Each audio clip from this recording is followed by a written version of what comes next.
Far from a family of visionaries, the McMahon dynasty operated what investigators describe as a sex trafficking ring disguised as a media empire.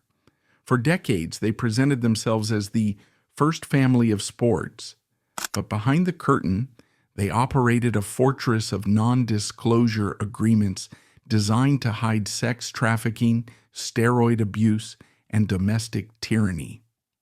They sold the world a product of scripted violence, but the brutality inside their own walls was terrifyingly real.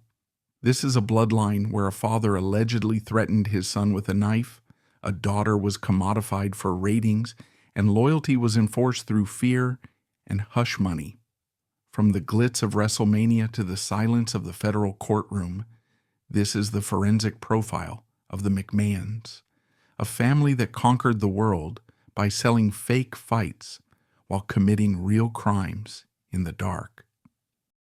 The central myth of the McMahon empire is that Vince McMahon is a genius showman, a carnival barker who pulled professional wrestling out of the smoke-filled armories and into the neon glare of the mainstream. But forensic psychology suggests a different, darker classification.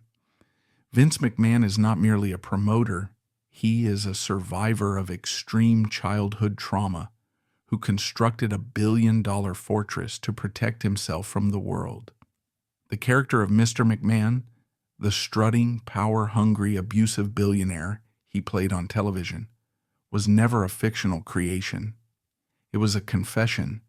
It was the armor worn by a boy named Vinnie Lupton, forged in the fires of a violent home in North Carolina, designed to ensure that no one would ever hurt him again. Ultimately, the empire he built stood less as a monument to sport and more as a fortress of control, erected on the ruins of his own father's legacy. The pathology of the McMahon dynasty begins in a trailer park in Pinehurst, North Carolina, in the late 1940s and early 1950s. Before he was the emperor of the WWE, he was Vinnie Lupton, a child living in poverty, estranged from his biological father and trapped in a house of horrors. His mother, Vicky, had remarried a man named Leo Lupton. In the forensic history of the McMahon family, Leo Lupton is the patient zero of the violence. He was a man who communicated with his fists. Vince grew up in an environment where physical safety was a luxury he could not afford. The abuse was systemic and brutal. Leo Lupton went beyond discipline. He terrorized the boy. Vince would later recall incidents where his mother was beaten so severely that he, as a helpless child, could only watch in paralyzed silence. This exposure to raw, unchecked aggression at a developmental age rewired his neurology. It taught him the first and most enduring lesson of his life. Power is the only currency that matters. In the Lupton household, the person with the physical strength made the rules, and the person without it was a victim. This trauma manifested in Vince not as fear, but as a cold, simmering rage. Most children of abuse internalize the violence and become shrinking, timid adults. Vince externalized it. He developed a fight response that was permanently switched on. He began to view the world as a hostile arena where every interaction was a contest of dominance. Decades later, in a rare moment of unguarded honesty, Vince would admit to a reporter, "It is unfortunate that he died before I could kill him." Hardly the statement of a well-adjusted executive, this reveals a man who has fantasized about murder as a form of liberation. The Mr. McMahon persona, the man who would later humiliate employees, bark orders, and relish in the physical destruction of others, was born in those moments of helplessness under Leo Lupton's roof. He resolved to become the monster so that the monster could never get him again. At the age of 12, a tectonic shift occurred in Vince's life. He finally met his biological father, Vincent James McMahon. The contrast between Leo Lupton and Vincent J. McMahon was absolute. Leo was violence and poverty. Vincent J. was elegance and power. Vincent J. McMahon was the promoter of Capital Wrestling Corporation, a successful regional territory that controlled the wrestling business in the Northeast. From Washington, D.C. to New York City, he wore tailored suits, drove Cadillacs, and commanded respect in the smoky backrooms of Madison Square Garden. To the young, battered Vinnie Lupton, this man was not just a father. He was a god. He was the escape route. Vince threw himself into his father's world with the desperation of a drowning man. He changed his name from Lupton back to McMahon, shedding the identity of the victim and adopting the identity of the victor. He wanted to be part of the business. He wanted to be close to the source of this new intoxicating power. But Vincent J. McMahon was a man of the old school. He was a pragmatist who believed that the wrestling business was a dirty, lowbrow racket, suitable for making money but not for raising a son. He wanted Vince to be a lawyer, a judge, a government official, anything but a carnival promoter. He kept Vince at arm's length, sending him to Fishburne Military School to instill discipline and perhaps to keep him away from the ring. But the military school environment only hardened the armor Vince was building. It reinforced the lessons of his childhood: hierarchy, discipline, and the absolute authority of the strong over the weak. Vince thrived in the regimented atmosphere. He became the first cadet in the school's history to be court-martialed, a detail that speaks to his innate defiance of authority. Yet he graduated with a sense of invincibility. When he finally wore his father down and was allowed to join the company in the early 1970s, he was assigned to a small, insignificant territory in Bangor, Maine. It was a test. His father expected him to fail, to grow bored of the long drives and the small crowds, and to move on to a respectable career. Instead, Vince conquered Maine. He applied a relentless, aggressive work ethic that baffled the older promoters. He didn't just want to promote wrestling matches, he wanted to engineer spectacles. He saw the potential of television not just as a way to film matches, but as a mechanism for global propaganda.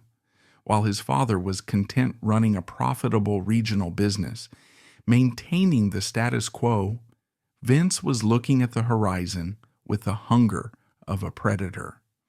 This leads us to the moment of the first patricide. In the history of corporate crime, few takeovers are as psychologically loaded as the sale of Capital Wrestling in 1982.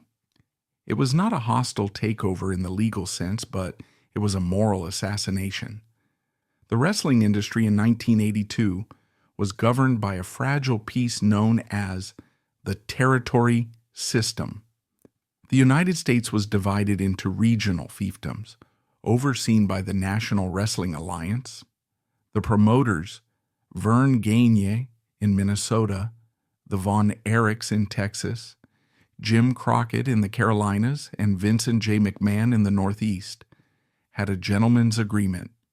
They did not invade each other's turf. They did not steal each other's talent. They did not air their television shows in rival markets.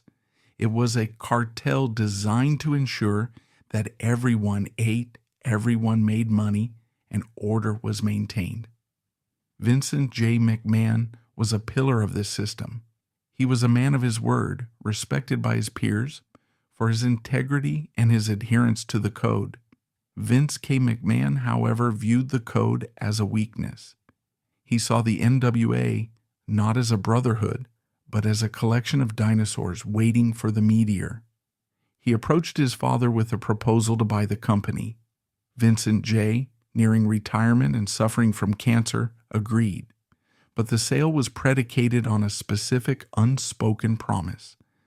Vince K. would continue to run the business the right way. He would respect the boundaries. He would maintain the legacy. Vince K. McMahon lied. The moment the ink was dry on the contract, Vince initiated a campaign of scorched earth warfare that would have made Napoleon blush. He structured the deal with his father using a balloon payment system. He had to make quarterly payments based on profits, or the company would revert to the old man. This meant Vince had to expand, and he had to expand immediately. Failure was not an option. Failure meant returning to being Vinnie Lupton. He began to systematically dismantle the world his father had helped build. He broke the gentleman's agreement. He sent videotapes of his WWF programming to television stations in rival territories, California, Georgia, Texas, offering to pay the stations to air his show, displacing the local promoters. This was an act of war. In the insular world of wrestling, it was heresy. He was stealing food from the tables of his father's friends. Then came the talent raids. Vince knew that to win the war, he needed the best ammunition. He targeted the biggest star of the territory system, a blonde, charismatic giant working for Verne Gagne named Hulk Hogan. Vince offered Hogan what the other promoters couldn't: a national platform, merchandise royalties, and a role in a global pop culture phenomenon. He stripped the territories of their top draws: Roddy Piper, Paul Orndorff, the Iron Sheik, Ricky Steamboat. He hollowed out his competitors from the inside. Vincent J. McMahon watched this unfolding chaos with horror. The phone at his Florida retirement home rang off the hook. His old friends, men he had known for decades, called him in tears or in rage, screaming that his son was destroying them. "Vince, what is your boy doing?" they asked. "He's killing us." The father, a man of honor, was humiliated. He tried to intervene, to tell Vince to slow down, to respect the traditions. But the son was no longer listening. The dynamic had inverted. Vince K. McMahon was now the patriarch. There is a specific cruelty to this betrayal. Vince did more than outperform his competitors. He weaponized his father's reputation as a shield to get close enough to stab them. He exploited the trust that Vincent J. had built over 40 years to gain entry into markets and meetings, only to detonate the system once he was inside. It was a patricide of the legacy. He took the Capital Wrestling name and morphed it into the World Wrestling Federation, a distinct rebranding that signaled the end of the regional era and the beginning of the imperial era. The culmination of this aggression was Black Saturday, July 14th, 1984. Vince McMahon ruthlessly acquired the time slot on TBS Superstation that belonged to Georgia Championship Wrestling. Viewers tuned in expecting their local Southern brawlers, and instead found Vince McMahon, smiling that shark-like smile, presenting his polished, cartoonish WWF product. It was a hostile occupation of the airwaves. The message was clear: resistance is futile. Vincent J. McMahon died in May 1984, just months before the first WrestleMania would cement his son's victory. He died knowing that his son had become the most hated man in the industry. He died witnessing the destruction of the fraternity he had loved. Forensic psychologists often point to the death of the father as a liberating event for the tyrant. With Vincent J. in the ground, the last restraint on Vince K. was removed. There was no longer anyone to disapprove, no longer anyone to disappoint. The superego was dead, only the id remained. The timing of his father's death and the rise of the WWF is not coincidental. Vince took the grief, the guilt, and the complicated love he felt for his father and shoveled it into the furnace of his ambition. He worked 20-hour days. He micromanaged every detail of the production. He began to inject himself into the product, not just as a commentator, but as the architect of the reality. He was building a world where he was God, where he determined the winners and the losers, a direct counter-reaction to the powerlessness of his childhood. But the seeds of the future darkness were already being sown in these early years of victory. To maintain this breathless expansion, to keep the balloon payments flowing, and to crush the remaining territories, Vince needed his performers to be larger than life. He needed superheroes. And superheroes, he decided, were made in a lab. The acquisition of the company in 1982 coincided with the rampant introduction of anabolic steroids into the locker rooms. Going beyond mere tolerance, Vince industrialized steroid use. He hired Dr. George Zahorian, a urologist who would later be convicted of distributing steroids, to be the ringside doctor. The mandate was clear: get big or get out. The bodies of the wrestlers became the collateral damage of Vince's ambition. He treated them like action figures, pushing them to carry more muscle mass than the human frame was designed to support, demanding they work 300 days a year on hard canvas mats. This was the beginning of the meat grinder. In his quest to prove his father wrong, to prove that the territory system was obsolete, Vince created a working environment that was biologically unsustainable. He was replicating the abuse of his childhood on a macro scale. Just as Leo Lupton had used physical dominance to control his household, Vince McMahon used economic and physical dominance to control his locker room. He owned the names, the likenesses, and the bodies of his independent contractors. By the mid-1980s, Vince McMahon stood atop a mountain of vanquished foes. He had destroyed the NWA. He had humiliated his father's peers. He had consolidated the entire industry under his banner. The abuse victim from the trailer park was now the undisputed king of the ring, but the foundation of this castle was cracked. It was built on a betrayal of the father, on the chemical enhancement of the workforce, and on a deep, unresolved rage that would never be satiated by money alone. The Mr. McMahon character was beginning to leak out from behind the curtain. The world saw a visionary genius.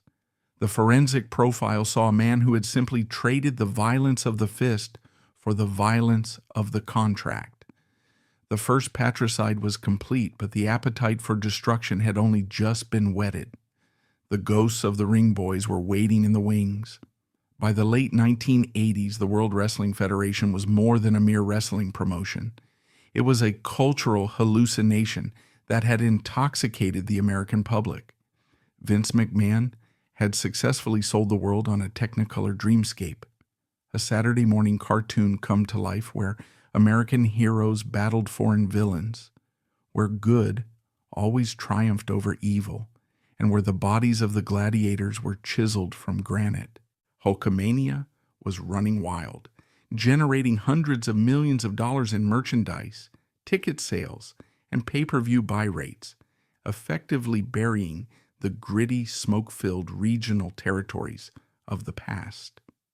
To the outside observer, the WWF was the ultimate family-friendly product, safe enough for children and patriotic enough for the Reagan era. However, forensic analysis of this period reveals that the bright primary colors of the product were a calculated distraction. Behind the curtain, the golden era was built on two distinct pillars of exploitation: the systematic sexual predation of young men and the industrial-scale chemical modification of the human body. The locker room was not a sanctuary for athletes. It was a hunting ground for predators and a laboratory for mad science. The first crack in the facade appeared in 1992, exposing a scandal so grotesque that it threatened to dismantle the moral authority of the entire organization.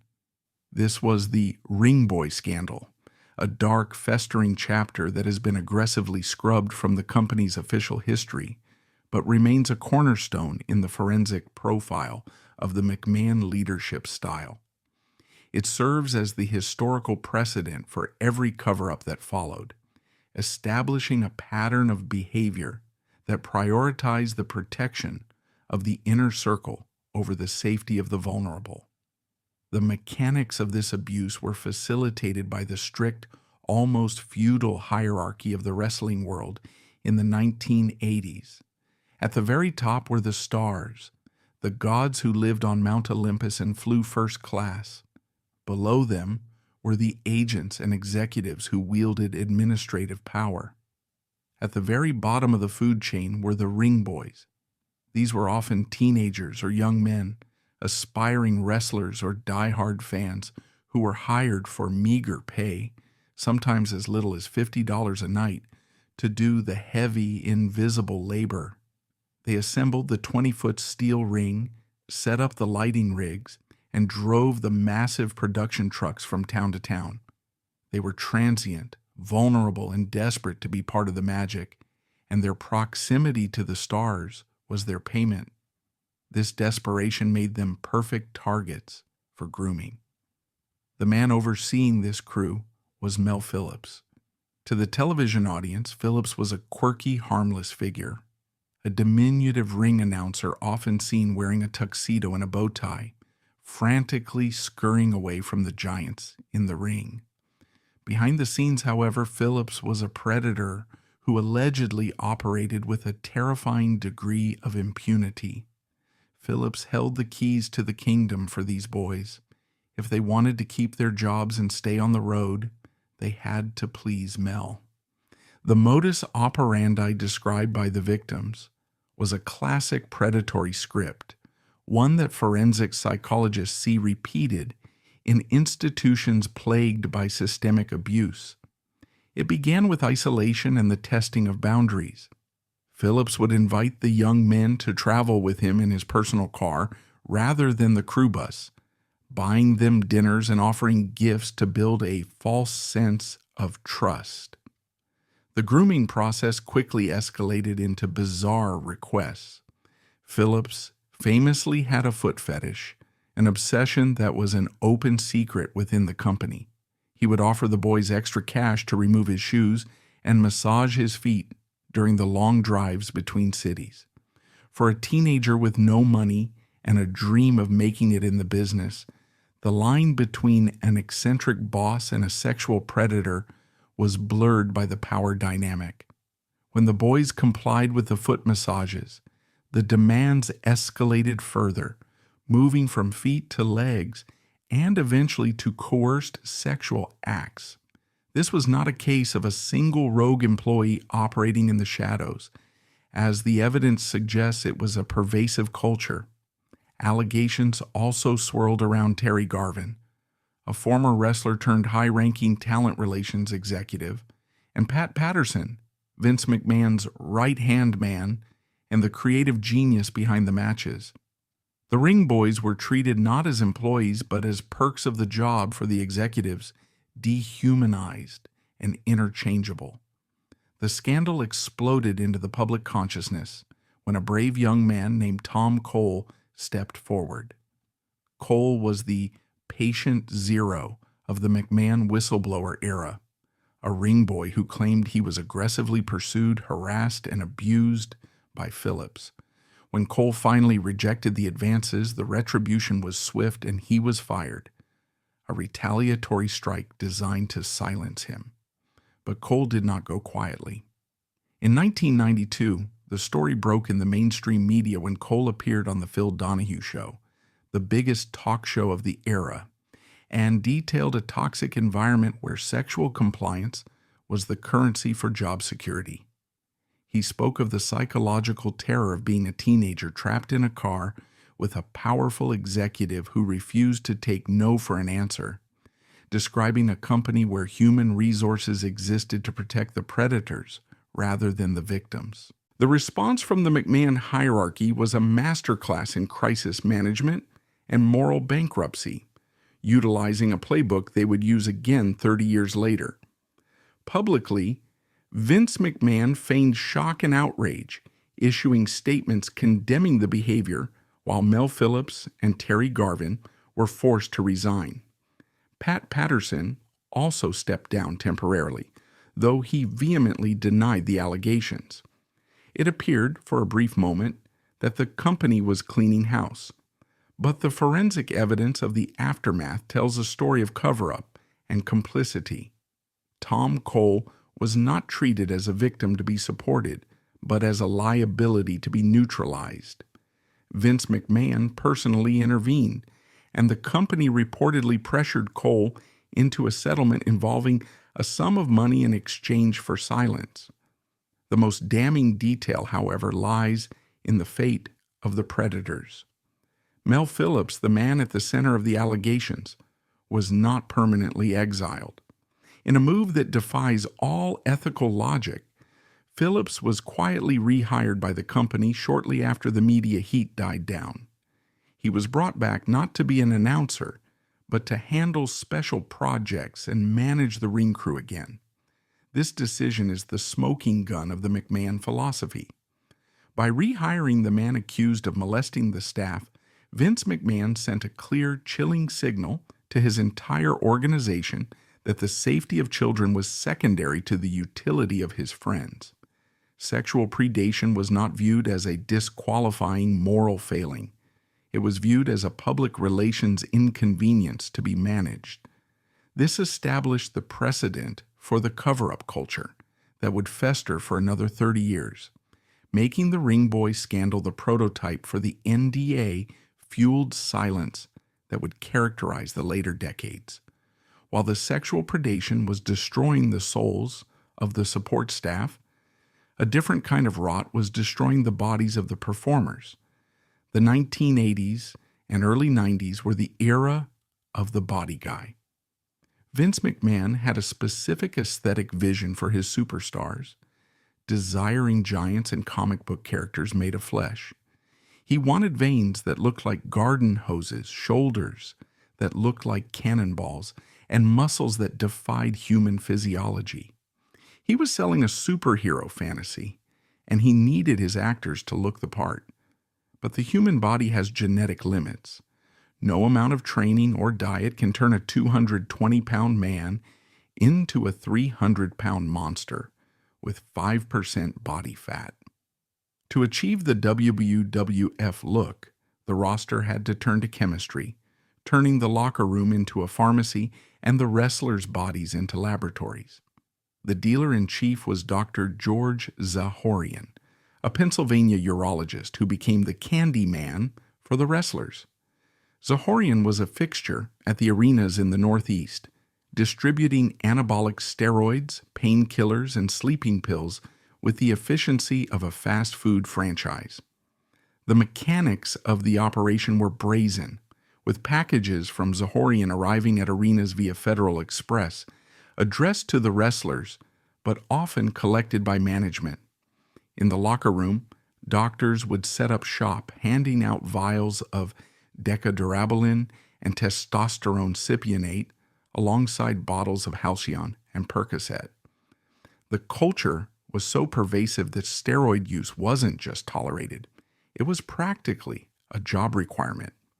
Forensic testimony from wrestlers of that era describes a terrifying pressure cooker where showing up small meant being relegated to opening matches or fired, while showing up enhanced guaranteed a push to the main event.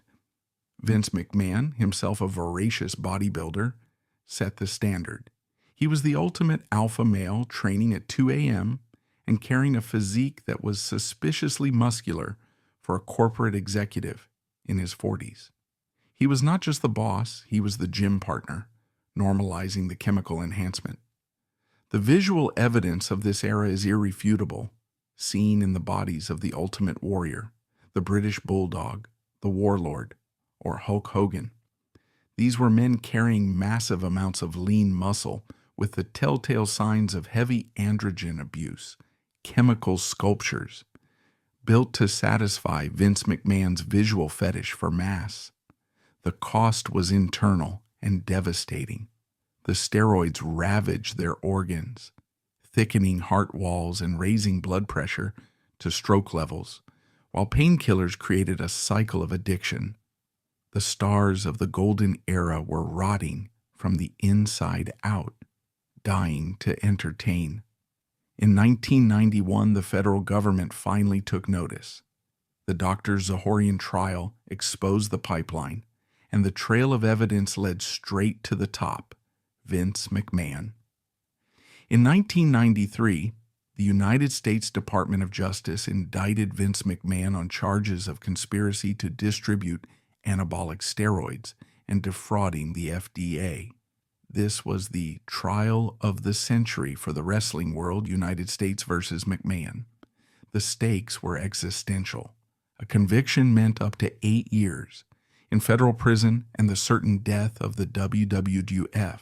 The government's theory was simple and compelling, arguing that Vince McMahon was the head of the cartel who created the demand, facilitated the supply, and profited from the results.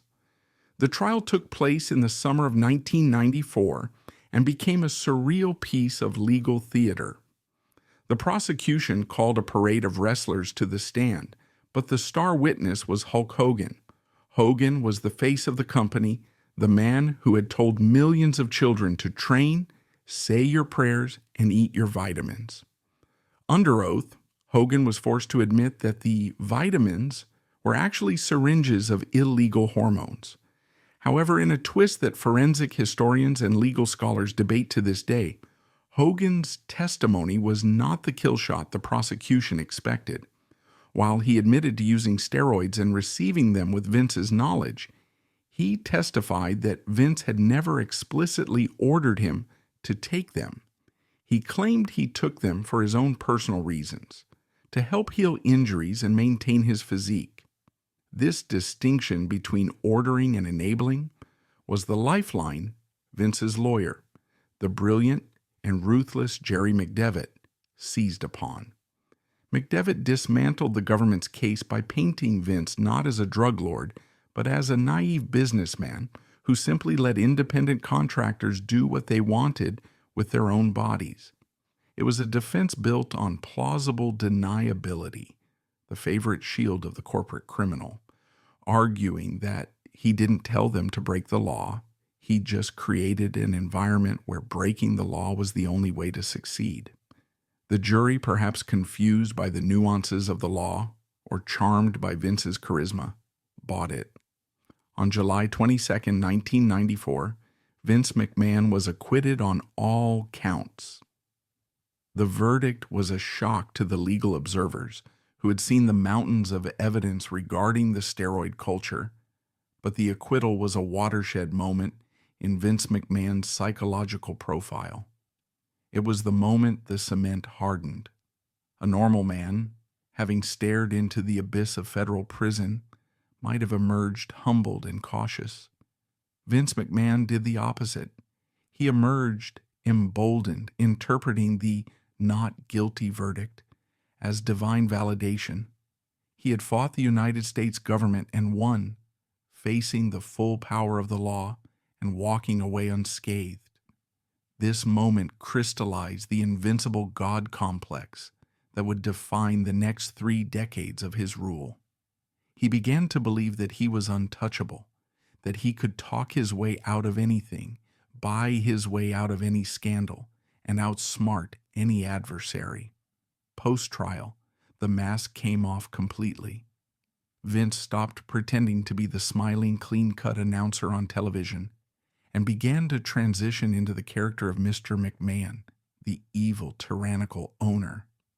The most terrifying realization for forensic observers is that Mr. McMahon was the most honest thing he ever produced.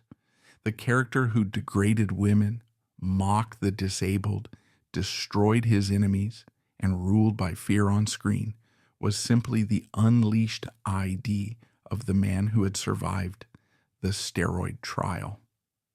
The Ring Boy scandal and the steroid trial were the foundational sins of the empire, establishing the dark rules of engagement for the McMahon dynasty. Victims were disposable liabilities whose silence was purchasable, laws were suggestions to be navigated rather than respected, and the bodies of the employees belonged to the company to be consumed and discarded. By the mid-1990s, the golden era was dead, and as the new millennium approached, Vince McMahon would turn his appetite for destruction inward, targeting the only thing he had left to conquer, his own family. By the turn of the new millennium, Vince McMahon had achieved what Alexander the Great could not. He had conquered his known world and lived to tell the tale. He had destroyed the territorial system that his father held sacred. He had vanquished his billion-dollar rival WCW in the brutal corporate warfare of the Monday Night Wars. And he had established a global monopoly on the industry of professional wrestling. He was the undisputed Caesar of sports entertainment, sitting atop a mountain of cash and vanquished foes. But forensic psychology teaches us that for the malignant narcissist, external conquest is never enough. The quiet that follows victory is terrifying because it forces the conqueror to be alone with himself. To silence that internal void, the tyrant must find new subjects to dominate, new boundaries to violate, and new wills to break. For Vince McMahon, the ultimate test of power was not ruling an army of employees or crushing a competitor. It was ruling his own bloodline. The narrative of the McMahon family in the 2000s defies the typical story of corporate succession. Instead, it is a story of cannibalism. It is a modern-day Greek tragedy played out on cable television and in closed boardrooms, where a father, terrified of his own mortality and irrelevance, systematically devours the identities of his children to feed his own ego. The character of Mr. McMahon, the strutting, power-hungry, abusive billionaire he played on television, was not a fictional creation. It was a diluted documentary of the man who sat at the head of the dinner table, a patriarch who viewed his wife and children not as human beings to be loved, but as intellectual property to be exploited, assets to be depreciated, and psychological extensions of himself to be controlled. The dynamic between Vince and his firstborn son, Shane McMahon, serves as the primary case study for this destruction.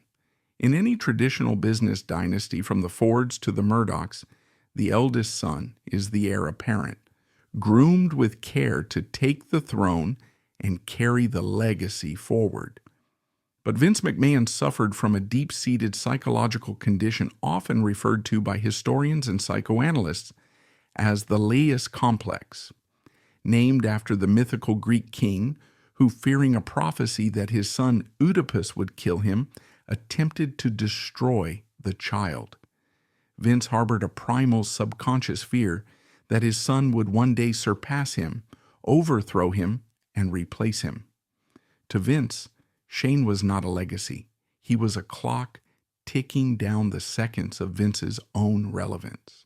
Instead of mentoring Shane, Vince competed with him. He treated Shane not as a prince, but as a rival who needed to be constantly reminded of his inferiority. This tension came to a terrifying, violent head in a private boardroom meeting in the early 2000s, an incident that has become legendary among wrestling insiders for its sheer psychotic intensity. The context was the changing landscape of combat sports. Shane McMahon, possessing a foresight and business acumen that his father largely lacked, had identified a struggling, near-bankrupt company called the Ultimate Fighting Championship. At the time, the UFC was considered human cockfighting, banned from pay-per-view in many states and bleeding money. But Shane saw the future. He understood that the audience's taste was shifting toward realism, toward the raw authenticity of mixed martial arts. He approached his father with a proposal: buy the UFC. The price tag was negligible for a company of WWE's size, a mere few $1,000,000. Shane envisioned a future where the McMahons controlled the entire spectrum of combat, from the scripted theater of WrestleMania to the bloody cages of the Octagon. It was a brilliant strategic pivot that would have eventually made the family billions of dollars. Vince McMahon killed the deal. He did not kill it because the numbers didn't make sense.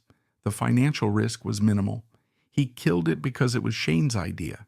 He killed it because if the UFC succeeded under Shane's guidance, Shane would have something that belonged only to him: a victory that Vince could not claim. According to multiple sources within the industry, including former WWE creative writer Court Bauer, who recounted the story years later, the rejection was not merely verbal. In a moment of terrifying escalation that reveals the depth of Vince's volatility, the meeting descended into a primal confrontation. Vince, enraged by Shane's persistence, or perhaps threatened by his son's competence, allegedly pulled a knife. This was not a penknife or a letter opener. It was described as a substantial blade. The gesture was theatrical, yes. Vince is a showman even in private. But it was deeply, violently menacing. He reportedly offered the weapon to his son with a chilling ultimatum that echoes the darkest Shakespearean dramas. If Shane wanted to take control, if he wanted to make the decisions, he would have to cut his father down right there. He had to kill the king to become the king. This was not a negotiation tactic. It was a psychological assault. It was Vince telling his son that power in the McMahon family was not inherited, not earned through merit, and not given through love. Power was taken through blood. It was a raw display of dominance designed to traumatize and submit. Shane retreated. The deal was abandoned. The UFC was eventually bought by the Fertitta brothers for $2 million, and they turned it into a $4 billion empire. Money that should have belonged to the McMahons. The financial loss was staggering, a historic blunder, but the psychological damage was permanent.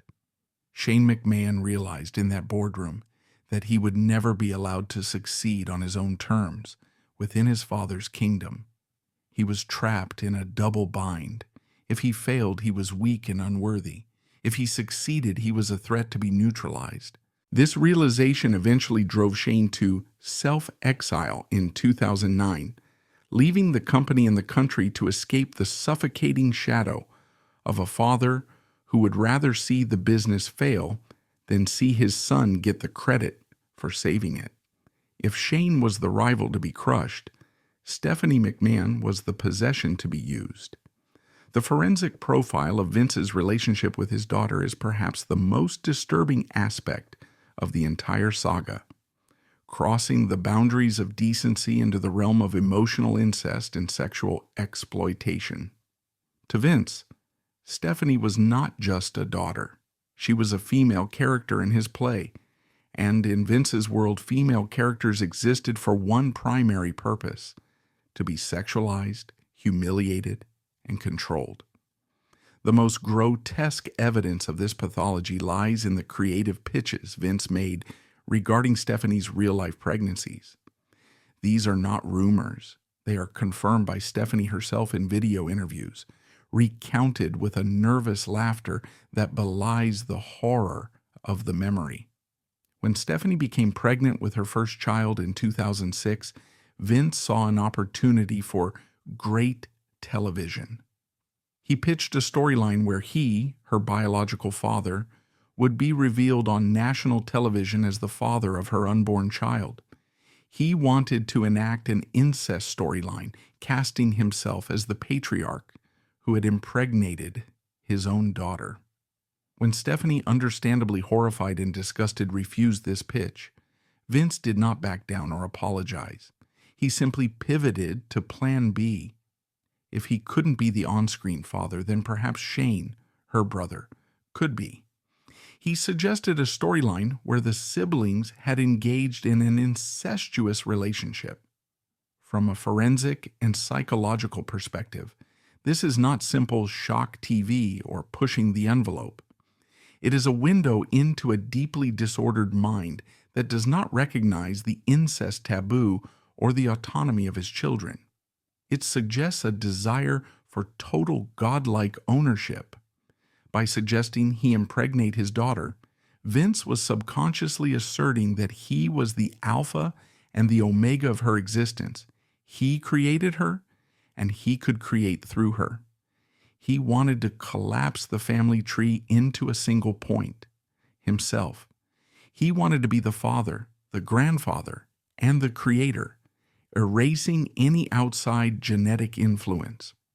Although these specific storylines never made it to air due to Stephanie's absolute refusal, the fact that they were proposed in a corporate setting in front of writers and executives reveals the depth of the rot.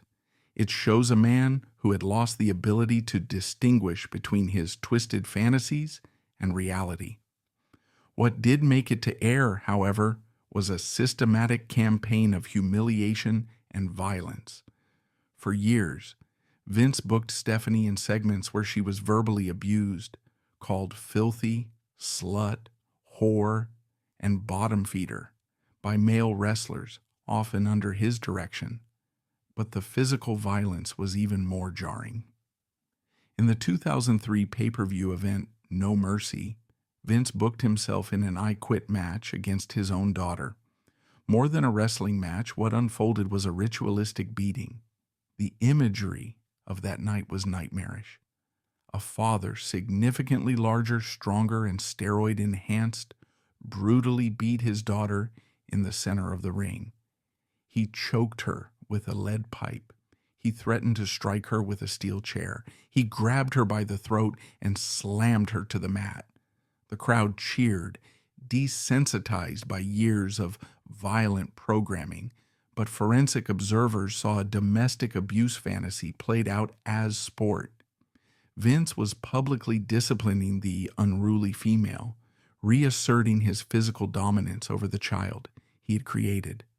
Stephanie's role was to beg, to scream, to bleed, and ultimately to submit. This was how Vince bonded with his children, through trauma.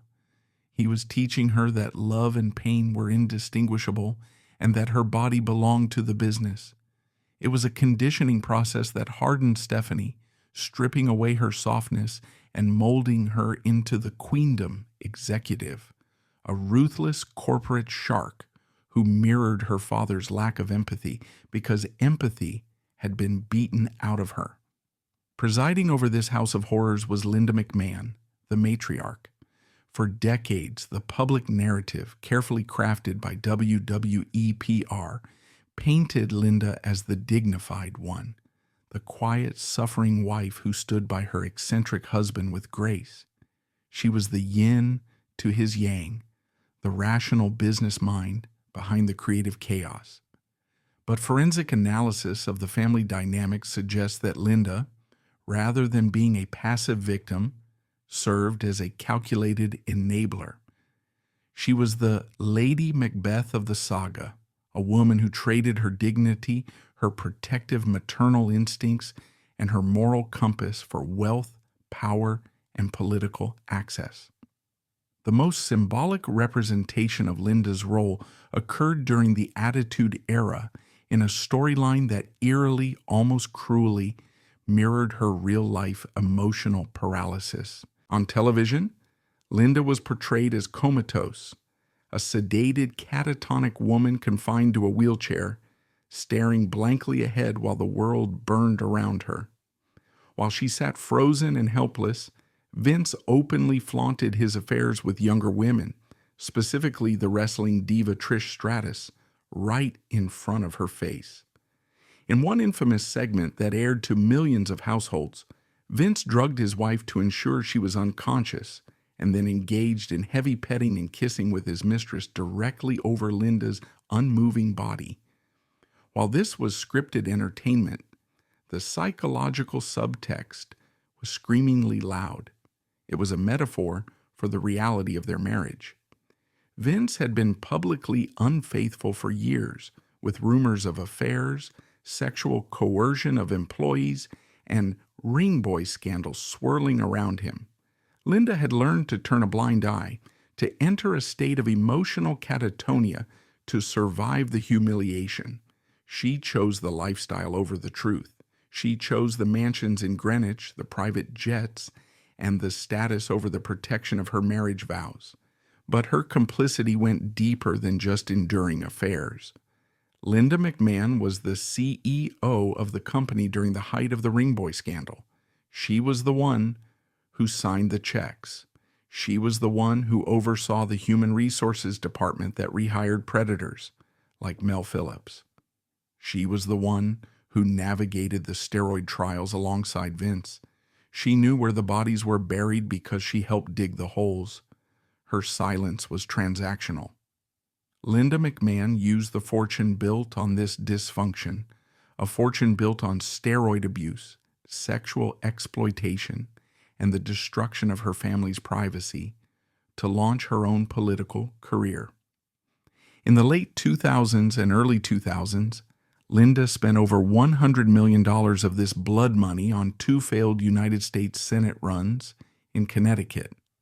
She attempted to sanitize her image, presenting herself as a grandmotherly stateswoman, scrubbing the stench of the locker room from her resume. She distanced herself from the vulgar product whenever the political spotlight turned on, claiming she was just the business manager. But she could never fully wash her hands. Every dollar she spent on TV ads was generated by the broken bodies of dying wrestlers and the silence of abused employees. She was the gatekeeper of the fortress, the one who ensured that the non-disclosure agreement machinery kept running so that the money kept flowing. She sacrificed the emotional well-being of her children and the safety of the employees on the altar of her own ambition. The tragedy of the McMahon family in this era is that they achieved everything they wanted, but lost everything that mattered. By the 2000s, they were incredibly wealthy, politically connected, and globally famous. But they were a hollow shell. Shane was in exile, living a separate life in New York, forever seeking the approval of a father who held a knife to his dreams. Stephanie had been molded into a mini Vince, a corporate weapon who had learned that survival meant shedding her humanity. And Linda was a political figure, haunting the halls of Washington, trying to outrun her past. They sat at holiday dinners, exchanged expensive gifts, and posed for smiling photos. But the emotional reality was a wasteland. Vince McMahon had succeeded in turning his family into a wholly owned subsidiary of WWE. He had consumed them. He had monetized their pain, scripted their humiliation, and erased their boundaries. The Laius complex was complete. He had proven that he was the only one who mattered, the sun around which the broken planets of his wife and children revolved. But as history shows, a family built on fear, trauma bonding, and transactional loyalty has no true structural integrity. When the external pressure finally cracked the walls, in the form of federal investigations and trafficking lawsuits years later, Vince would find that he had no true defenders left. He had driven away the son who would have fought for him. He had alienated the daughter who would have protected him, and he had turned his wife into a political statue. He was the king of the ashes, ruling over a graveyard of relationships he had personally destroyed. The cannibal had eaten everything, and soon he would starve. By the mid-2000s, the World Wrestling Entertainment machine was operating with the efficiency of a global conglomerate, a publicly traded entity that had sanitized its image for Wall Street. The blood and vulgarity of the Attitude Era had been dialed back, replaced by a polished, high-definition product marketed to a new generation. Vince McMahon sat in the boardroom of Titan Towers not just as a promoter, but as the chairman of a media empire that rivaled the major sports leagues in reach and influence. However, forensic analysis of this period reveals that beneath the corporate gloss, the company was functioning as a biological meat grinder. The toll of the ruthless aggression era was not measured in Nielsen ratings, but in the premature mortality of its workforce. The wrestlers were dying at a rate that defied statistical probability, their hearts exploding from decades of chemical abuse and their brains rotting from repeated trauma. This era would be defined by 2 specific horrors: the forensic nightmare of the Chris Benoit murder-suicide and the bureaucratic cruelty of the Ashley Massaro cover-up. These events exposed the two primary mechanisms of the McMahon regime: the destruction of the body and the silencing of the soul. The darker reality of the wrestling business exploded into the national consciousness on a sweltering weekend in June 2007, in a quiet suburban home in Fayetteville, Georgia. This was the home of Chris Benoit, a wrestler revered by fans and peers alike as the greatest technical performer of his generation. Benoit was the embodiment of the McMahon work ethic, intense, stoic, and physically relentless. He was a man who had sacrificed his body to the business, taking thousands of falls, concussions, and unprotected chair shots to the head to entertain the audience. On June 25, 2007, police entered his home and discovered a crime scene of unimaginable horror. Benoit had brutally murdered his wife Nancy and their 7-year-old son Daniel before hanging himself in his home gym. The immediate reaction from the WWE machine was a reflexive attempt to control the narrative. Vince McMahon, appearing on national television in an empty arena, paid tribute to the fallen hero, framing the event as a tragic, inexplicable loss. But as the details of the murders emerged, the calculated nature of the killings over a 3-day weekend, the placing of Bibles next to the bodies, the narrative shifted. The media began to ask questions about roid rage, pointing to the toxicology reports that showed elevated levels of testosterone in Benoit's system. For Vince McMahon, this was a manageable crisis. He could spin steroid abuse as the personal failing of a flawed individual, distancing the company from the crime. However, the true horror of the Benoit case was not chemical, it was structural. It was found not in his blood, but in his brain tissue. The Sports Legacy Institute, led by Dr. Julian Bales, conducted a forensic analysis of Chris Benoit's brain. What they found shattered the personal responsibility defense that Vince McMahon had relied on for decades. The autopsy revealed that Benoit's brain was riddled with chronic traumatic encephalopathy, a degenerative disease caused by repeated head trauma. The forensic description of Benoit's brain was chilling. Although he was only 40 years old, his brain resembled that of an 85-year-old Alzheimer's patient. The tissue was covered in brown tangles of tau protein, literally rotting away inside his skull. The regions of the brain responsible for impulse control, emotional regulation, and memory were destroyed. This was not a monster born of evil. This was a brain that had been pulverized into madness by the very job he was paid to do. The diving headbutts, the chair shots, the nightly collisions, these were not just stunts, they were cumulative brain damage. The implications for the McMahon empire were existential. If the industry standard, the very style of wrestling that Vince McMahon profited from, caused workers to lose their minds and kill their families, then the entire business model was a public health hazard. Vince's response to this forensic revelation was a masterclass in corporate erasure. He did not accept responsibility. He did not overhaul the in-ring style to eliminate head trauma immediately. Instead, he made Chris Benoit an unperson. He banned the mention of his name. He edited him out of the video archives. He scrubbed the history books. Vince McMahon decided that if he erased the man, he could erase the cause of death. It was a brutal act of revisionist history designed to protect the stock price from the reality of the damage the product caused. The Benoit tragedy proved that in the McMahon ecosystem, the performers were disposable components. When they broke, they were discarded. And if they broke in a way that embarrassed the brand, they were deleted. While the Benoit case exposed the physical horror of the industry, the case of Ashley Massaro exposed the moral vacuum at the executive level. Ashley Massaro was the winner of the Diva Search, a beautiful, spirited young woman who was thrust into the wrestling world with little training. She was a marketing dream, the cover girl for Playboy, and a loyal employee who did whatever was asked of her. In 2006, the company asked her to participate in the Tribute to the Troops tour, a goodwill mission to visit American soldiers stationed in the Middle East. It was a PR coup for Vince McMahon, positioning his company as a patriotic pillar of American culture. During the tour in Kuwait, a catastrophic event occurred.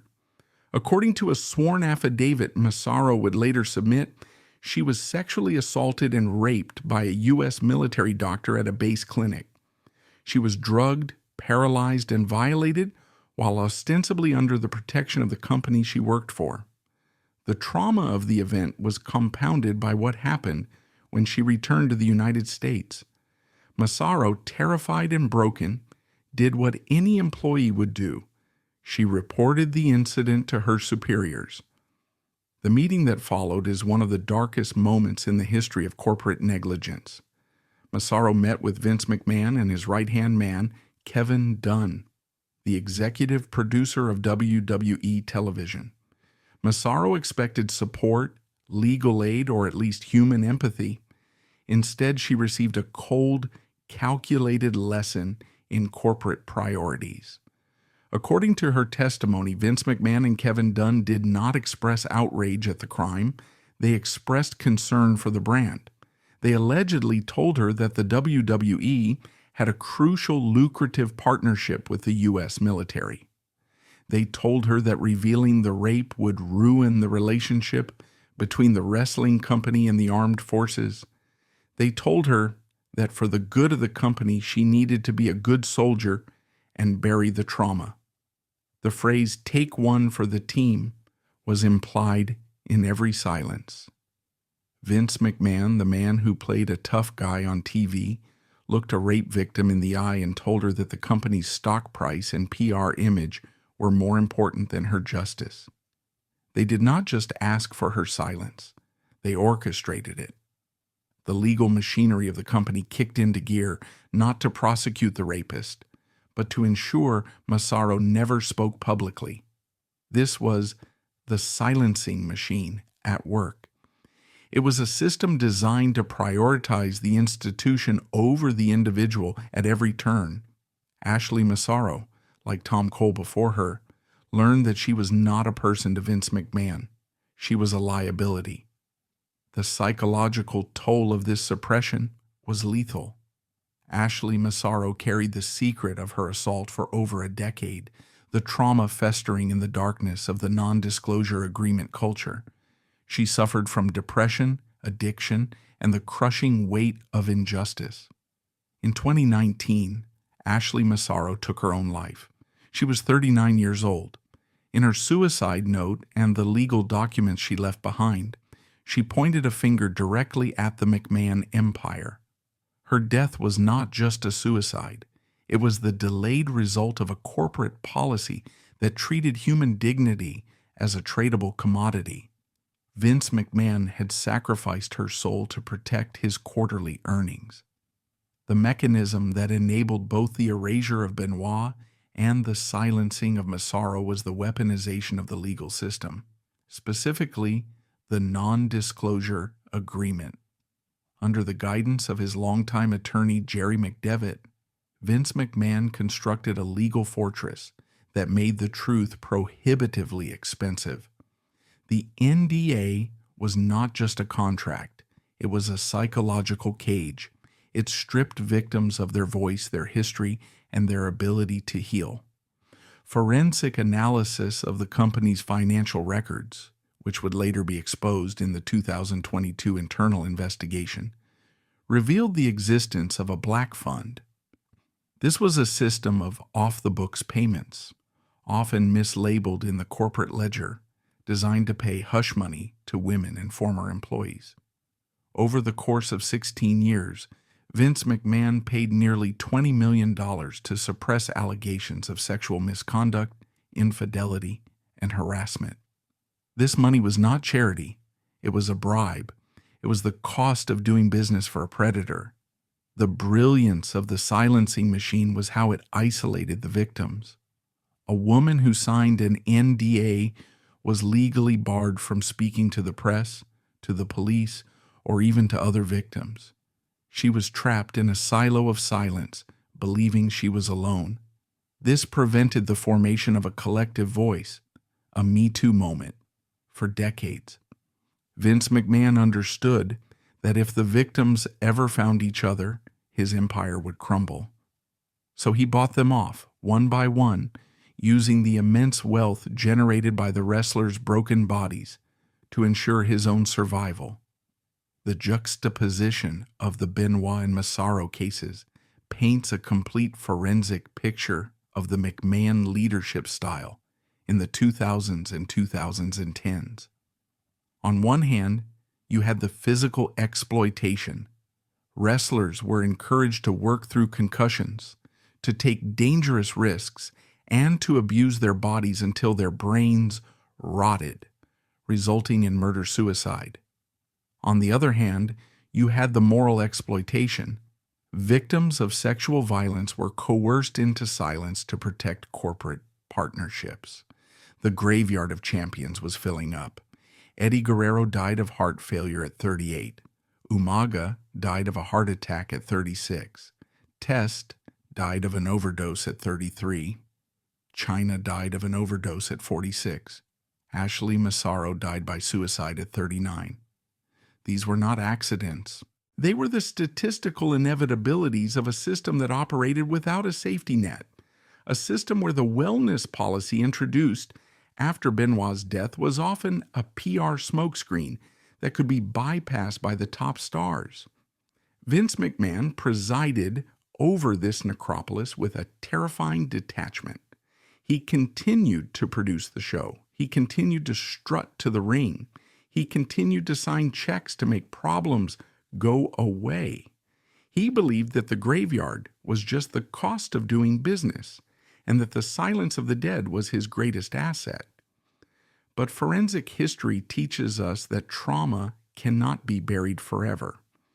The bodies of the wrestlers told a story that the PR department couldn't spin. The brain tissue of Chris Benoit remained under the microscope, an eternal accuser.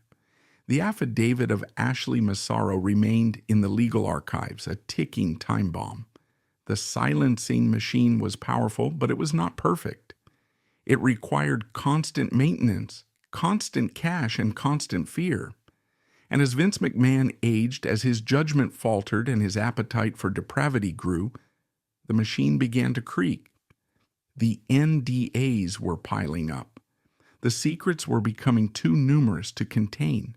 The era of the graveyard was ending, and the era of the reckoning was about to begin. The ghosts of the golden era and the ruthless aggression era were gathering at the gates, and they were about to be joined by a new victim, a woman named Janel Grant, who would finally break the lock and let the world see the monster inside. By 2019, the corruption at the heart of the McMahon empire had metastasized. The sexual misconduct of the 1980s, characterized by the Ring Boy scandal, and the cover-ups of the 2000s exemplified by the Ashley Massaro tragedy, were horrific, but arguably contained within the framework of workplace harassment and corporate negligence. However, as Vince McMahon entered his mid-70s, his behavior devolved into something far more criminal and legally perilous. The boundaries of his invincible God complex expanded to the point where he no longer viewed the women in his orbit as employees or even as mistresses, but as chattel, living, breathing currency to be traded, shared, and debased to solidify his business deals and satisfy his darkest psychological urges. This era, hidden behind the blacked-out windows of Titan Towers and the encrypted silence of text messages, marks the transition of the WWE from a toxic workplace into an alleged criminal enterprise operating a sex trafficking ring. The victim at the center of this maelstrom was Janel Grant, and her forensic profile reveals the ultimate depth of Vince McMahon's depravity. The recruitment of Janel Grant followed a classic predatory script, targeting a subject not for her strength, but for her profound vulnerability. In 2019, Grant was a woman standing on the precipice of total collapse. She was grieving the recent death of her parents, she was unemployed, and she was facing financial ruin. She was the perfect target for a man who viewed human relationships through the lens of power dynamics. When she met Vince McMahon, he did not present himself as the barking tyrant of television. He presented himself as a savior. He offered her a lifeline, a job at WWE headquarters in the legal department, and a promise to take care of her. But forensic psychology tells us that for the narcissist, there is no such thing as a gift. There is only a loan with interest. The job was the bait, and the cost would be her body, her dignity, and her soul. The relationship quickly pivoted from professional mentorship to coerced sexual servitude. Vince McMahon made it clear that her employment was inextricably linked to her sexual compliance. But unlike the affairs of the past, which were kept in the shadows, Vince began to document this exploitation with a reckless compulsion. He sent Grant hundreds of text messages that would later become the smoking gun of his undoing. Devoid of romance, these messages read like the commands of a master to a slave. In one particularly chilling exchange, Vince explicitly stated his intent to dismantle her humanity, texting that he wanted to break her down until she was so low she would beg him to sell her to other men. This is the language of a trafficker. It reveals that his pleasure was derived not just from the sexual act, but from the degradation of the partner, from reducing a human being to an object that could be owned and discarded. The environment inside WWE headquarters, specifically within the executive suites, transformed into a dungeon of abuse. Grant described a routine of terror where she was summoned to Vince's office for sexual encounters during work hours, while his assistants sat outside the door, guarding the perimeter. The walls of Titan Towers, adorned with posters of smiling superheroes, hid a reality of gothic horror. Vince introduced sex toys into these encounters, naming them after his wrestlers, blurring the lines between his on-screen fiction and his off-screen perversion. But the abuse was not limited to standard sexual acts. It escalated into the realm of extreme depravity, culminating in a humiliation ritual that defies comprehension. In May 2020, during a sexual encounter involving another person, Vince McMahon allegedly defecated on Janel Grant's head. This act of scatology is critical to the forensic profile of the offender. It signals a complete detachment from social norms and a desire to inflict the ultimate biological insult on the victim. It was a way of marking her, of saying that she was beneath him in every conceivable way. Following this incident, Vince allegedly instructed her to continue pleasuring him, forcing her to suppress her biological revulsion through sheer terror. This moment broke the psychological barrier. Grant realized she was dealing with a man who had no floor, no limit to what he would do to satisfy his need for dominance. However, the definition of trafficking requires more than just abuse. It requires the commercial exchange of a person. Vince McMahon crossed this legal Rubicon by involving his inner circle in the exploitation. He did not keep Grant to himself. He shared her, treating her as a party favor for his loyal lieutenants. The primary accomplice in this network was John Laurinaitis, the head of talent relations. The irony of Laurinaitis' title is grotesque. His job was to manage the human resources of the company, but in reality, he allegedly functioned as Vince's pimp. Vince gifted Grant to Laurinaitis, instructing her to have sex with him as a reward for his loyalty. The encounters took place in hotels and at the headquarters, often under duress. Laurinaitis, a towering former wrestler known as Johnny Ace, participated in the abuse with a callous efficiency, reinforcing the message that Grant was property of the corporate suite. But the most damning evidence of sex trafficking, the detail that elevates this case to a federal crime involving commercial interests, involves the former UFC heavyweight champion and WWE superstar, Brock Lesnar. In the lawsuit, Lesnar is referred to as a former UFC fighter, but his identity was quickly corroborated by industry insiders. The timeline is crucial. In 2020 and 2021, Vince McMahon was locked in tense contract negotiations with Lesnar. The star knew his worth and was demanding an exorbitant sum to return to the ring. Vince, desperate to secure his biggest attraction, used Janel Grant as a bargaining chip. He directed Grant to produce sexually explicit photos and videos of herself, which he then sent to Lesnar. This was the sweetener in the deal. But it went further. Vince allegedly promised Lesnar a play date with Grant. The text messages reveal a transaction where a human woman's body was offered as part of a compensation package alongside royalty rates and downside guarantees. Lesnar reportedly responded with enthusiasm, requesting videos of Grant urinating, which she was coerced into providing. A physical meeting was arranged. Grant was told she would be passed around between Vince and the Beast. The only reason the physical assault by Lesnar did not occur was an act of God. A blizzard grounded Lesnar's plane on the day of the scheduled encounter. However, under federal law, the intent to traffic and the use of a victim to secure a commercial contract constitutes the crime. Vince McMahon had effectively turned his employee into a prostitute to save money on a wrestling contract. The physical toll on Janel Grant was devastating. The aggressive, violent nature of the sexual acts left her with injuries consistent with torture. She suffered from bleeding, bruising, and severe mobility issues. In her lawsuit, she detailed how the rough sex resulted in nerve damage to her back and legs, leaving her unable to walk without excruciating pain.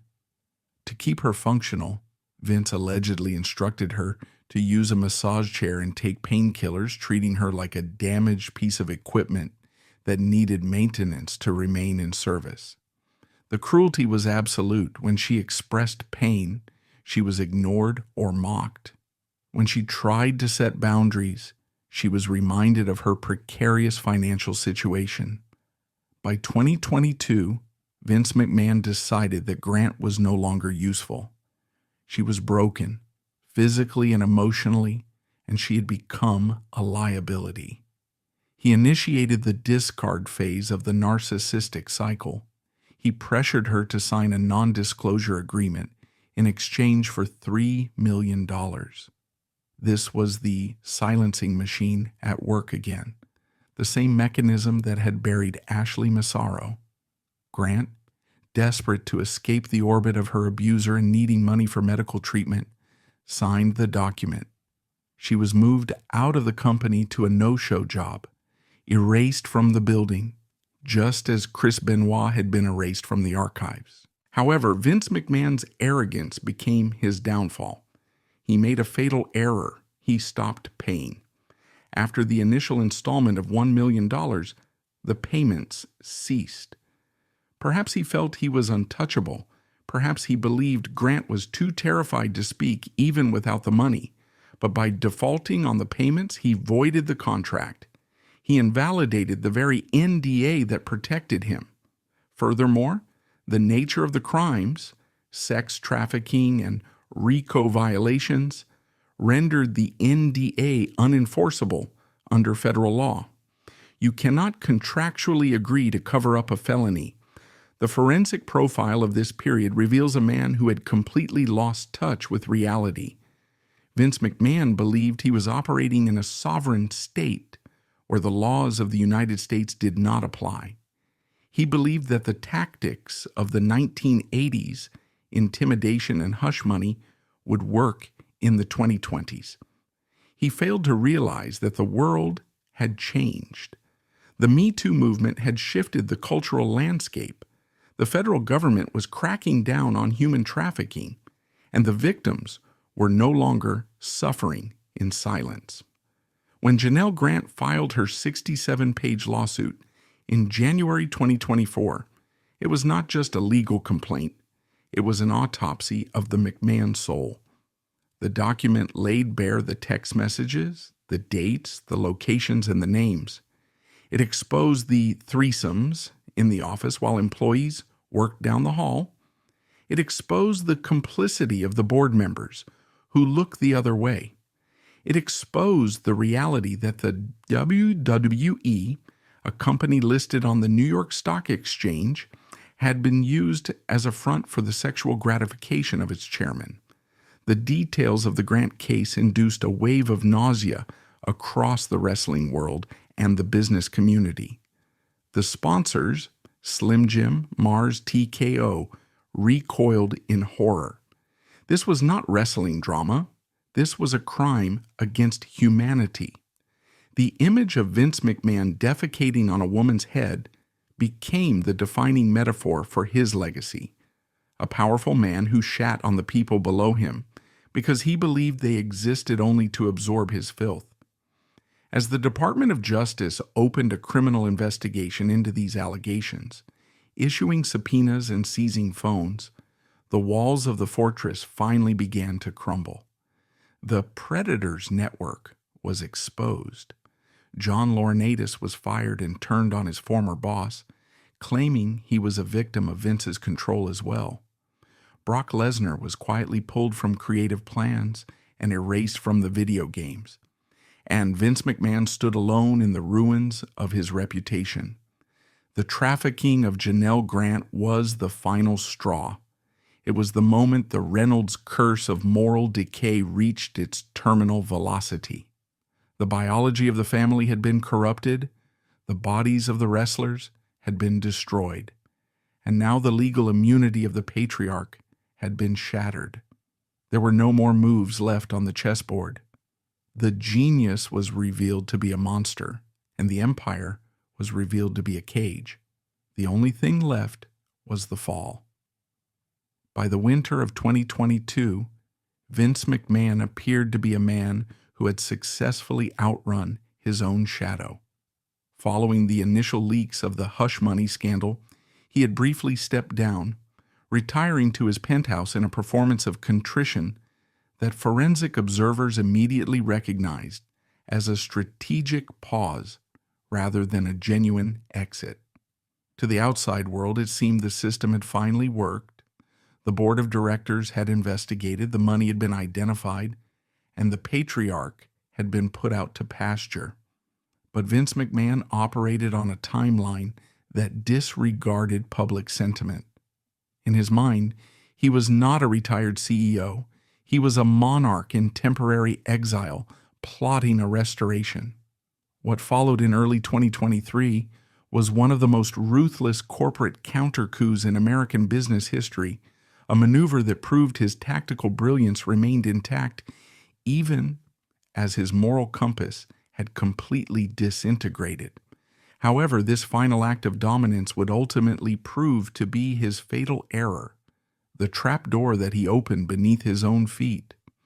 In January 2023, Vince McMahon used his controlling Class B stock, shares that gave him super voting power, to force his way back onto the board of directors.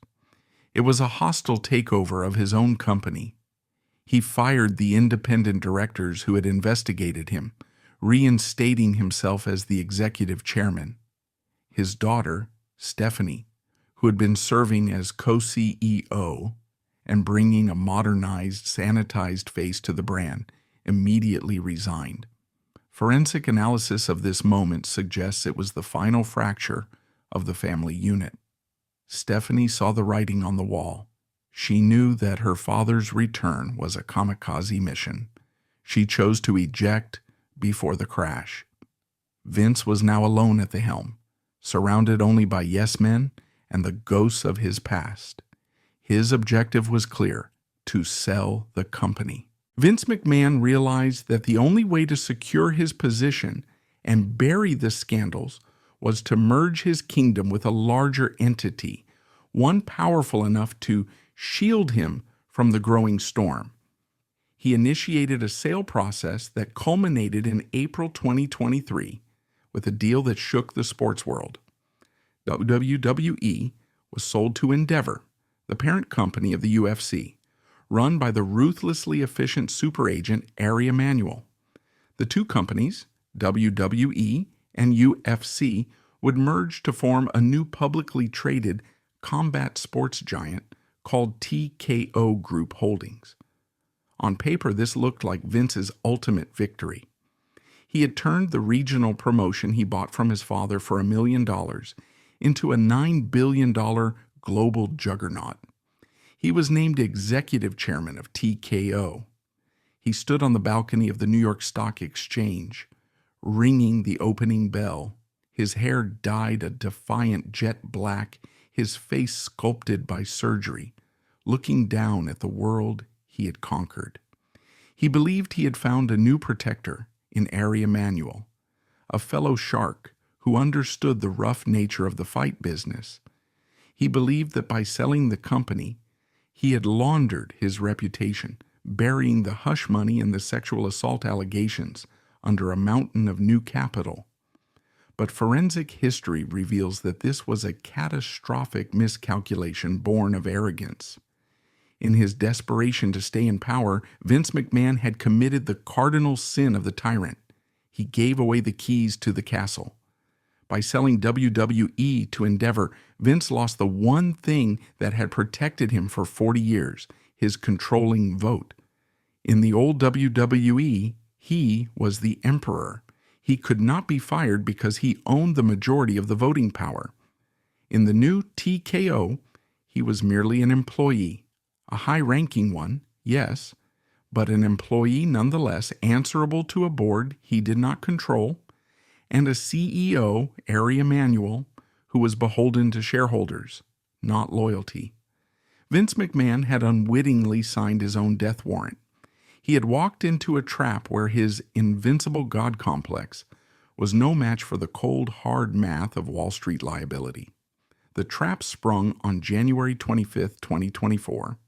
This was the day Janel Grant filed her 67-page lawsuit in the United States District Court for the District of Connecticut. As detailed in the previous forensic profile, the lawsuit was not a vague collection of rumors. It was a granular, horrifying dossier of sex trafficking, physical torture, and corporate complicity. It contained text messages, dates, and descriptions of depravity that made the Ring Boy scandal look quaint by comparison. But the crucial difference between 1992 and 2024 was the environment. In 1992, Vince owned the company and could weather the storm. In 2024, he was an executive at TKO, a company that also owned the UFC and had blue-chip sponsors like Visa, DraftKings, and Disney to answer to. The reaction was immediate and nuclear. The Slim Jim brand, a sponsor synonymous with wrestling since the days of Randy Savage, immediately paused its advertising campaign. This was the financial signal the new owners needed.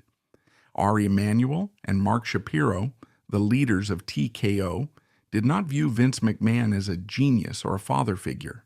They viewed him as a cancerous asset. He was radioactive.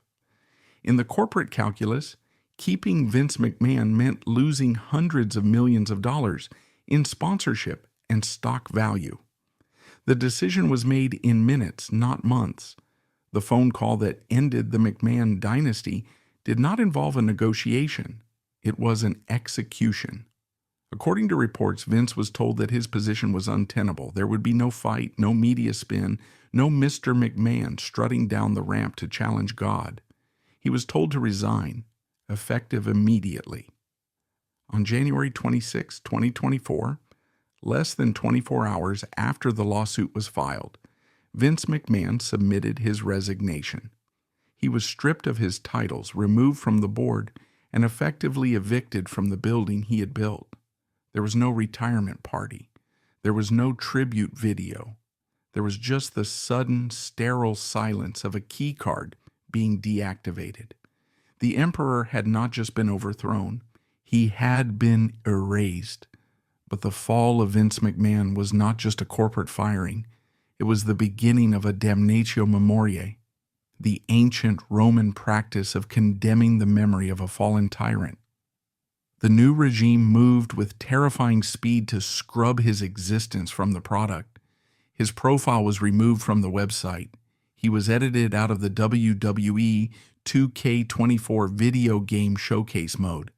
His name, once mandated to be spoken with reverence on every broadcast, became a forbidden word.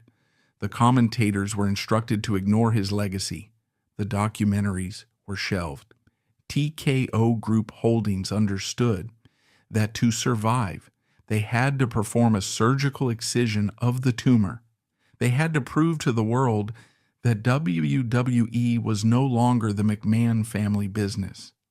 While the corporate erasure was humiliating, the true existential threat came from the United States government. The forensic narrative of the McMahon empire ends not in a boardroom, but in the offices of the Southern District of New York. The Department of Justice had been quietly investigating Vince McMahon since the summer of 2023. Federal agents had executed a search warrant, serving Vince with a subpoena and seizing his phone. This was the escalation that turned a civil lawsuit into a criminal nightmare. The federal investigation is focused on sex trafficking and the potential violation of the Mann Act. The text messages revealed in the Grant lawsuit, specifically those offering her to other men and coordinating sexual encounters across state lines, provided a roadmap for prosecutors. Furthermore, the use of company funds to pay the NDAs raised the specter of securities fraud and embezzlement. Vince McMahon, at the age of 78, is facing the very real possibility of dying in a federal prison. The legal fortress built by his lawyer, Jerry McDevitt, over 40 years, had finally been breached.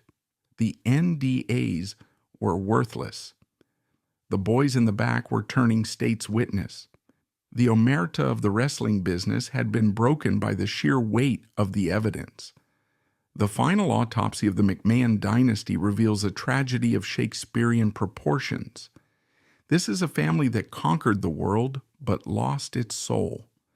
Let us look at the forensic ledger. Vince's father, Vincent J., died watching his son destroy the honorable traditions of the business.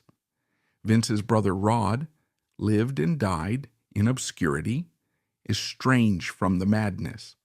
Vince's son Shane was exiled, threatened with a knife, and humiliated until he walked away. Vince's daughter Stephanie was groomed to be the queen, only to be forced to resign to save her own reputation from her father's stench. Vince's wife Linda became a political figure who effectively lived a separate life, her marriage reduced to a business arrangement protected by silence. And Vince himself ends his days in isolation, a pariah in the industry he created, surrounded by lawyers, waiting for the indictment. The McMahon empire is dead. The company, WWE, survives, but it is now just a corporate asset in the portfolio of a massive media conglomerate. It is run by corporate executives like Nick Khan and Triple H, men who are professional managers, not blood patriarchs. The erratic, violent, creative chaos of the McMahon era has been replaced by spreadsheets and quarterly earnings calls. The story of Vince McMahon is the story of American capitalism taken to its absolute sociopathic extreme. It is the story of a man who believed that if you made enough money, you could rewrite the laws of morality. He believed he could treat people like action figures, breaking them, trading them, and discarding them. He believed he could commodify everything, the sweat of the wrestlers, the bodies of the women, and the love of his children. For 50 years, he was right. He won every war. He beat the government in 1994. He beat WCW in 2001. He beat the sterile boredom of regular sports. But the universe has a way of balancing the books. The karma that Vince mocked for decades finally arrived not in the form of a rival promoter, but in the form of a woman named Janel Grant, armed with nothing but the truth and a stack of text messages. The fall of Vince McMahon proves that there is no such thing as an invincible God. There are only men, and eventually the darkness they cultivate inside themselves grows large enough to swallow them whole. The arena is empty, the lights are off, and the tyrant is finally, truly alone.